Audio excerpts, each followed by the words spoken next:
¿Invasión o liberación de Venezuela? Veámoslo. El ejército de los Estados Unidos acaba de atacar al ejército venezolano y, como siempre que se produce una guerra, existen dos narrativas que buscan justificar a cada uno de los bandos en ese conflicto. Entre los partidarios del ejército estadounidense escuchamos que se trata de una guerra de liberación en favor del pueblo venezolano y en contra de una oligarquía extractiva, mafiosa, parasitaria de los ciudadanos de Venezuela. Y en el lado de los partidarios del ejército de Venezuela escuchamos que se trata de una invasión para apropiarse de los recursos naturales, especialmente el petróleo, que hay en el país. Hablando de liberación del pueblo venezolano, se pretende justificar este ataque militar, y hablando de invasión para robar los recursos naturales del país, se pretende repudiar e incluso establecer una especie de coalición internacional en contra del mismo. ¿Quién tiene razón en este caso? Pues plenamente ninguno de ambos bandos, pues estamos en medio de una guerra de propaganda que suele ir acompañada de las guerras convencionales.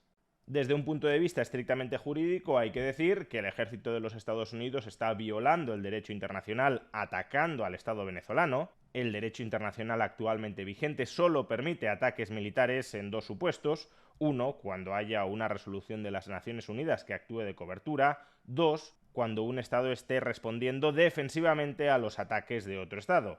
En este caso no concurre ninguno de ambos supuestos. Y por tanto, como digo, se está contraviniendo el derecho internacional.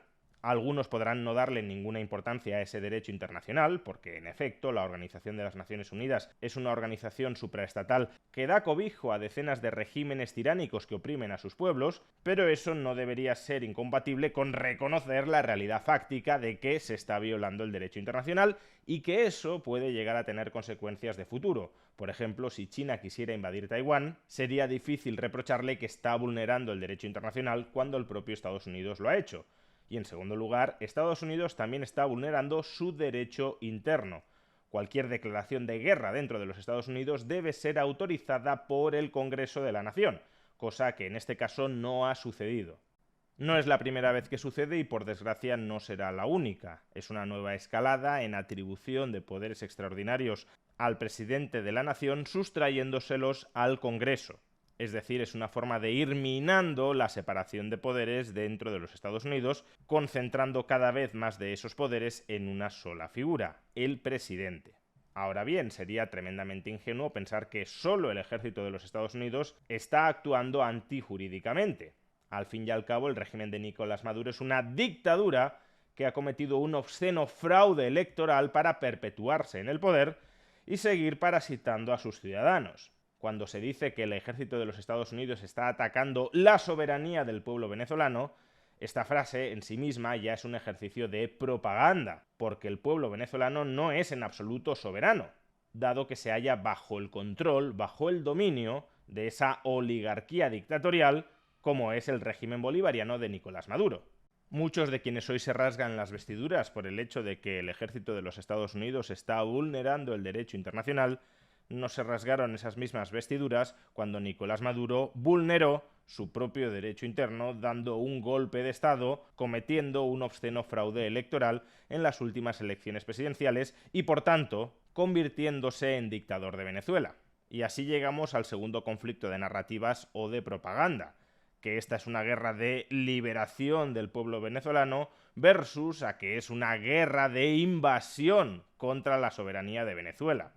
Por supuesto, muchos de los defensores de este ataque militar de los Estados Unidos argumentarán que el objetivo del mismo es liberar al pueblo venezolano y restablecer la democracia y los derechos humanos en Venezuela. En realidad nadie sabe los motivos profundos por los cuales Donald Trump ha decidido ordenar un ataque militar contra el régimen tiránico de Nicolás Maduro, pero es muy dudoso que el objetivo principal del mismo sea un objetivo tan desinteresado como el que anteriormente he descrito, tanto porque Donald Trump siempre ha defendido la primacía del interés de los Estados Unidos sobre cualquier otra consideración, cuanto porque a lo largo y ancho del mundo hay muchos otros regímenes tiránicos que oprimen a sus ciudadanos y Estados Unidos no los ataca para liberarlos. es decir, sea cual sea el motivo de fondo de este ataque, ha de haber razones geopolíticas de fondo que lo expliquen. Quizás sea verdad que a Estados Unidos le interese el petróleo venezolano, aunque Nicolás Maduro se lo llegó a ofrecer en bandeja para evitar este ataque,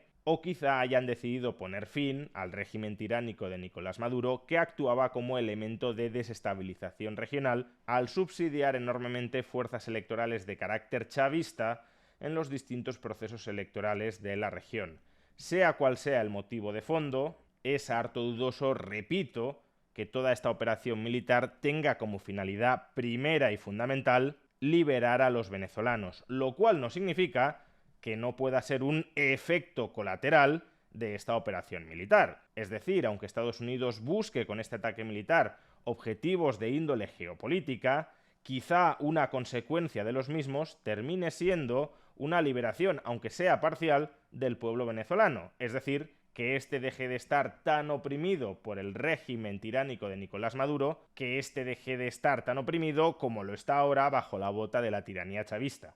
Para que se entienda mejor qué quiero decir con esto último, creo que todos estaremos plenamente de acuerdo en que el objetivo de este ataque militar no es destapar los trapos sucios de Venezuela en la política española, no es enterarnos de a qué periodistas, a qué politólogos, a qué expresidentes del gobierno, a qué partidos políticos ha estado regando con dinero el régimen chavista de Venezuela para que difundieran dentro de España la propaganda de ese régimen chavista.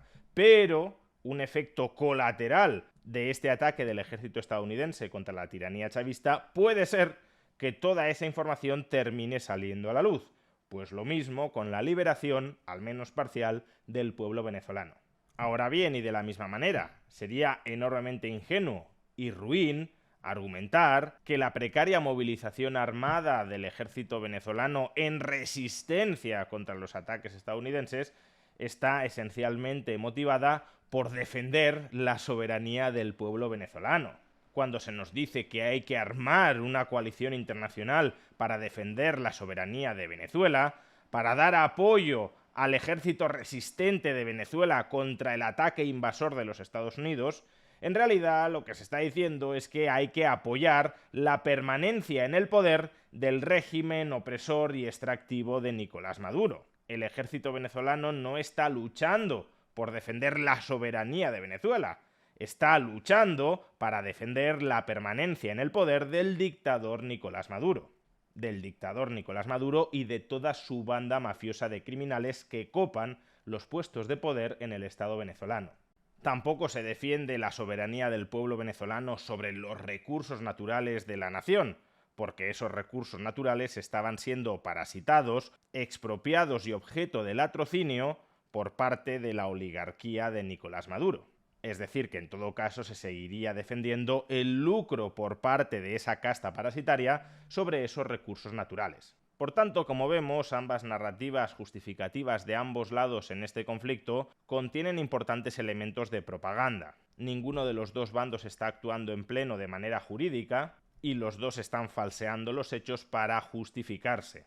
Y así lo que uno debería plantearse es cuál de ambos lados constituye el mal menor. Si el ejército de los Estados Unidos, que busca intereses geopolíticos pero que al buscarlos puede terminar liberando a los venezolanos oprimidos por la tiranía de Nicolás Maduro, o en cambio la tiranía de Nicolás Maduro, que ha destrozado el país y exiliado a millones de personas. Personalmente, si esta operación concluye de manera quirúrgica, es decir, sin víctimas civiles y con daños únicamente militares y sobre los jerarcas de este régimen tiránico y extractivo, con la captura y arresto de los principales mafiosos de este régimen, muy en especial como ha sucedido con Nicolás Maduro, entonces, aún con la incertidumbre de qué futuro le depara a Venezuela, entremezclada con los intereses geopolíticos de los Estados Unidos, desde luego creo que el lado menos malo es aquel que puede darle una cierta oportunidad de libertad a los venezolanos.